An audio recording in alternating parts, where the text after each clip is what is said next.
In March 2026, the market panicked. A global energy shock hit. The Nifty plunged 11%, and every financial thread on the internet was asking the same question. Why is Parag Parikh sitting on 19% cash even though the market was down? एक के बाद एक tweet, same confusion but just different words. Some people thought the fund managers were being cowards. Some people thought it was a sham. And one guy said, and I am not making this up, glorifying holding cash is defying logic. If they continue this strategy, they're doing a disservice to their investors. Yeah, this guy is not mincing words. And look, I get it. You're watching the Nifty fall, you're watching your own SIPs bleed, and the one fund people said was relatively safe, the grown up, boring, sensible fund, is just sitting there. That too with almost 10 to 20% of your money doing nothing. Except it was doing exactly what it was designed to do. Today we're looking at why some of the most respected institutional funds in the country, from Parag Parikh to Bandhan, saw the March 2026 dip and deliberately chose to wait and watch. Hi, I'm Arunima and you're watching How Bizarre. So let's begin.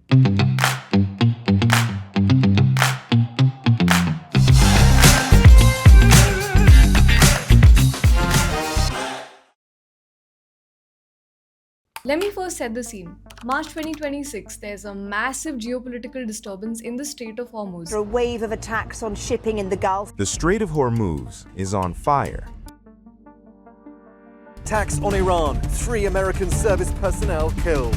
A short time ago, the United States military began major combat operations in Iran. Global shipping lanes were blocked. Crude oil prices approximately doubled in just a few weeks. Now in India, the reaction was practically immediate and extremely violent. That's because we import over 80% of our oil. When crude oil prices suddenly spike like that, inflation is basically unavoidable. Crude oil is the lifeblood of the economy, and because of this sudden spike, there was fear in the market. Nifty 50 dropped more than 15% from its recent all-time high. Even small caps and mid caps fell. अब investors को क्या लगा? This is the chance to buy the dip. And the SIP data from March looks almost great on the surface. Gross inflows hit over 32,000 crore rupees. But here is why this number is extremely misleading. Most SIPs execute between the 1st and the 10th of the month. That's just autopilot. There's no human decision involved. That money came in before anyone had the time to react to what was happening in the Strait of Hormuz. And then slowly, by mid-month, the conflict just intensified and people didn't just pause their SIPs. They logged into their apps, cancelled them entirely. The SIP stoppage ratio hit 100%. For every new SIP being registered that month, there was one existing SIP that was being stopped. So yeah, that gross inflows number, sure, that broke records, लेकिन the real picture was कि the net folios की growth also came down. Now, here's the part that really stings. Some funds had deployed their cash to buy the dip early. Those folks now had a liquidity problem. क्योंकि investors को तो अपना पैसा वापस चाहिए था, redemptions had increased. But the fund had already put that cash into stocks which had fallen even more. So to return that money, the fund would now be forced to sell those stocks at a loss. So cash, which acts like a shock absorber, that is gone when you actually needed the most. And even though there was still some SIP money coming in, it couldn't save the overall AUM numbers. इसको एक example से समझते हैं. Let's say कोई fund is worth 100 rupees and suddenly the market falls by some 15% in a month. That same fund is now worth 85 rupees. Now, let's imagine a retail investor, that person's added some 5 rupees through their SIP. So the total AUM is now 85 plus 5 rupees, that's 90 rupees. That's still 100 rupees lesser than the initial starting point of 100 rupees. That too, even after receiving this fresh money. This entire concept is basically how mark to market works. Your fund's value is calculated at today's prices every single day, not at what you originally paid. Market losses update in real time. So while SIP inflows come once a month, there's still some lag in that math. हाँ, okay, तो ये था सारा theory. Let's go back to market में क्या हो रहा था. A lot of funds were saying, cash हटाओ, equity को लाओ. It was almost like their motto. But if you looked closely at the top tier funds, the ones with the most experienced managers, a completely different story was playing out. Now, before we go further, I just want to call out that none of the funds mentioned in this video are sponsors. ये बिल्कुल भी एक promotional video नहीं है. In fact, all of this analysis is based on publicly available fact sheets. So yes, coming back. Take Parag Parikh FlexiCap as an example. They manage tens of thousands of crores. To give you a sense, it's about 1,28,000 crores, at least as per the 31st March 26 data. That is equivalent to building the Statue of Unity some 43 times. It's not just a portfolio. This is enough capital to move the entire market. अब इनका public perception क्या है? Well, this fund is regarded as relatively wise, sensible, one of the grown-ups of the Indian mutual fund industry, and sometimes even boring too. But not boring in a bad sense, boring in a good sense, because being boring is better than being broke. When the March 2026 fact sheet came out, the numbers were just shocking. It showed that they were holding 18.94% of their portfolio in liquid instruments. I'm talking about cash, debt, money market instruments, and arbitrage positions. That's almost a fifth of their entire wealth, just sitting there. People thought the fund managers missed the bottom. And some might even think it's true since the market recovered a lot from its 52-week all-time low. That was around 22,000. People thought the fund was too big to move fast. But think of the flip side. It means you're still roughly 81% invested. They're not running away from the market. They were holding their ground. And the main explanation behind all of this lies in one key metric: PE ratio or price to earnings ratio. Think about it this way. Crude oil is an input cost in almost everything: manufacturing, logistics, packaging, agriculture, chemicals. When that input doubles, companies face three choices. 1. They absorb all the cost and watch their profits come down. 2. They pass it on to you and I, the customers, through higher prices. And number 3, and this is called shrinkflation, they basically keep the price of the goods the same but reduce the quantity in the goods. Here, they kind of hoping no one notices. All three of these options destroy earnings, either directly because margins come down or indirectly because demand slows down because customers are smart and they kind of figure out what this means. Now, how does PE ratio come in? Well, formula screen par hai. If the market fell 15%, so the share price, the numerator, came down 15% too. But the earnings, which is the denominator, that's about to come down just as fast or even faster.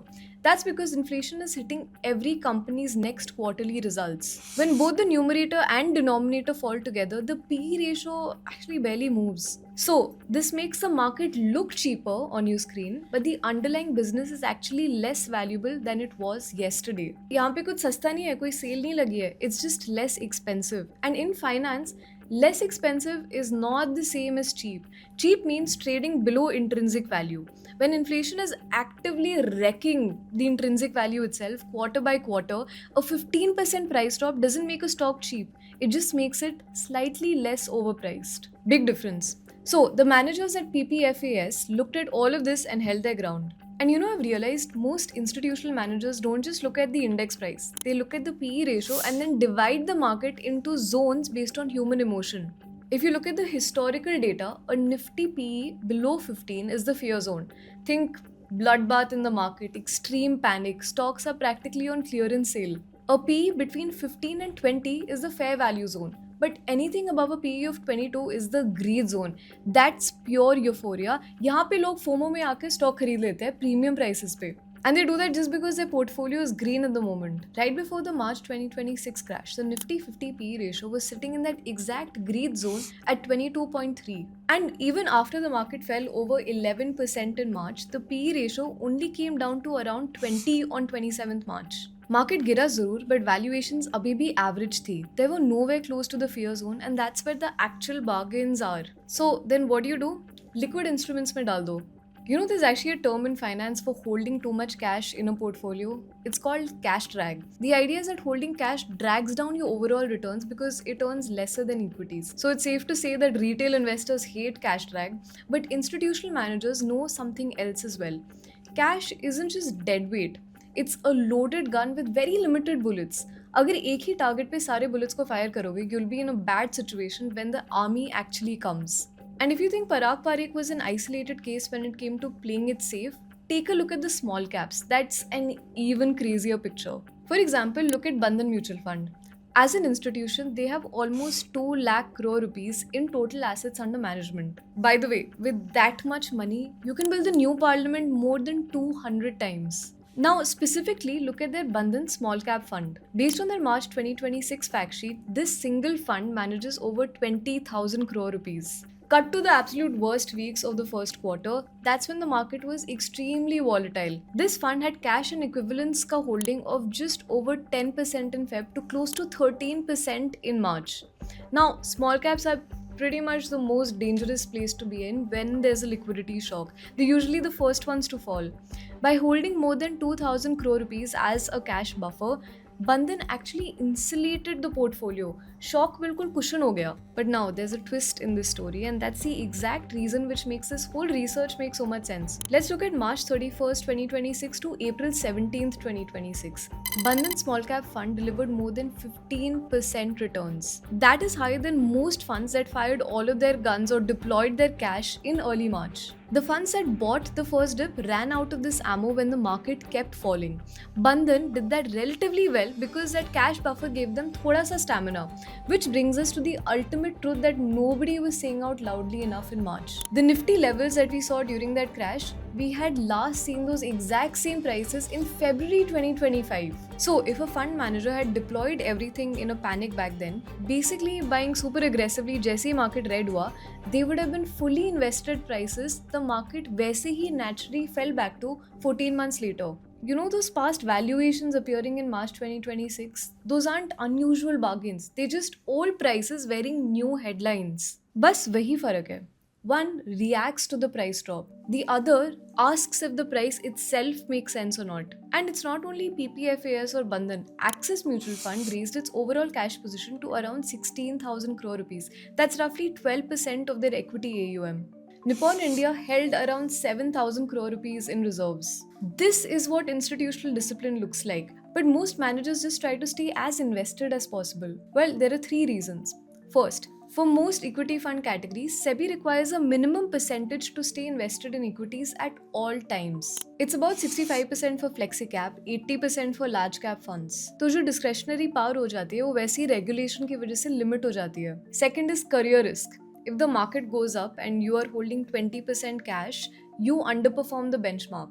And then what happens? Well, the investors get angry. They start pulling their money out. The fund manager starts getting questioned in every quarterly review. The easiest way to keep your job is to stay fully invested and blame the market when things go wrong. Third, and this one's the most underrated one. So picture this, the market is falling, your colleagues are talking about it, news is screaming about it, you open your mutual fund app and you see your fund manager sitting on 15% cash. Not buying, just holding. Your brain immediately thinks, ये क्या कर रहा है? Does he not see what is happening? Is he asleep? This is called bias for action, but in a negative sense. As humans, we equate movement with competence. A doctor who prescribes 10 medicines feels more thorough and more professional than someone who says, rest karo, pani piyo. A fund manager who buys aggressively during a crash looks decisive. But the one who holds cash looks like unko analysis paralysis ho gaya. It's a very fidgety investing style. But here's the thing, the bias for action costs the fund managers their jobs even when they're right. Because the sequence of events matters more than the outcome to the investors. If a fund manager holds cash, the market recovers without him and then he or she deploys it. So investors क्या देखते हैं कि the fund manager missed the rally. They don't see that the fund manager also missed the crash. They don't see the 3% they didn't lose. They only see the upside they think they left on the table. So most managers just buy, not because it's right, but because it looks right. And in an industry where perception is career survival, looking right is often more important than being right. यही problem है, and यही same चीज पराग Pareek FlexiCap के साथ हुई. But fund managers like Rajiv Thakur, the CIO of PPFAS, they operate very differently. At their November 2024 unit holders meet, he put it this way. A question is frequently asked of us as to why we sometimes hold cash. To give a cricket analogy, we are playing test cricket and not a T20 game. Not losing our wickets is more important than hitting a six. We will wait for a loose ball to try and hit a boundary rather than swing our bat at every ball that is bowled. Also, in a recent interview, he put it even more plainly. Does anyone run their salary account to zero on the first day of the month? No. You wait for the right time to spend. A stingy person waits for the discount sale, buys in bulk, and doesn't touch savings otherwise. Equity investing, he said, is exactly that. Also, he clarified something that the fact sheet number hides. When the market falls 10%, your 80% in stocks goes down to 72%. So your cash percentage automatically rises. You don't even have to buy a single thing. The 19% at the end of the March was not the same as the 19% from the start. They were buying throughout March and into April. The number just looked static, but actually the portfolio was not. Here's how holding cash helps. When a fund holds cash, it's usually parked in liquid funds, treasury bills, or arbitrage strategies.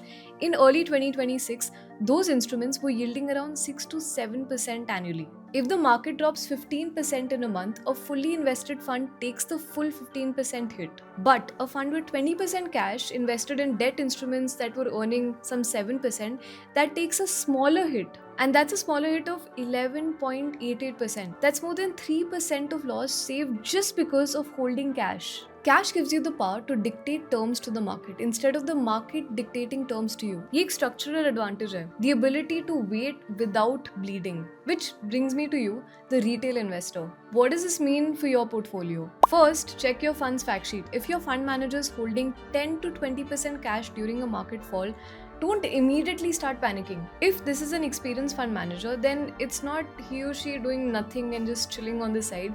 This is your fund manager doing the hardest thing in investing, which is waiting when everyone else is jumping in. So read their investment philosophy page, understand whether they're a value-oriented fund before you judge them for acting like one.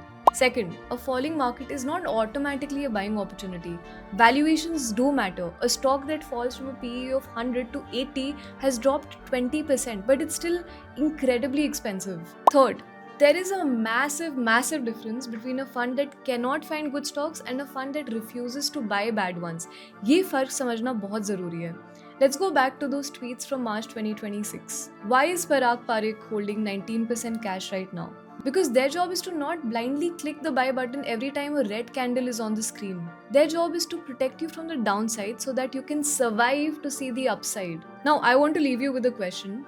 If a mutual fund that protects your capital by holding cash gets labeled as a failure, then what exactly do we think investing is? That's all for today. This is Arunima Rao. See you in the next one. Until then, stay curious.